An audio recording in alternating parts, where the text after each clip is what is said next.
si mara zote tunaweza kuwafikia wengi kwa kadri tupendavyo. Ndio maana kwa safari hii tunaweza kuwafikia hao watu 12 kwenye kata yetu ya Mwasekwa, lakini huko mbele kwa maombi tunayoendelea kuombewa, tunaamini tutaweza kuwafikia wengi zaidi, na Mungu akitujalia pengine mwakani mtapata taarifa ya wengi zaidi. Kwa hiyo tutaweza kuwafikia ninyi ambao safari mmefikiwa, lakini na wengine pia waongezeke. Kwa hivyo siku ya leo tumekuja kuwapa chakula kwa ajili ya kipindi hiki cha sikukuu.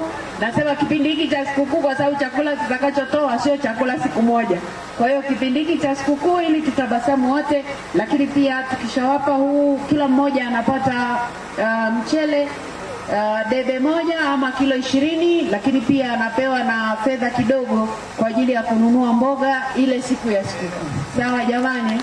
Basi tutafanya hilo zoezi hapa kwa haraka kabisa ili tusichukue muda wenu mrefu, na nyie mrejee kwenye kaya zenu, wengine kwenye shughuli zenu. Kwa kusema hayo, niwashukuru tena viongozi, kwa sababu hatufanyi jambo hili tunafanya na mengine. Yale yaliyopita tunawashukuru sana kwa ushirikiano, na yale yajayo tunawaomba ushirikiano huu mlioonyesha katika kipindi cha nyuma na mpaka sasa, basi tuendelee kushirikiana hasa katika hili zoezi ambalo liko mbele yetu.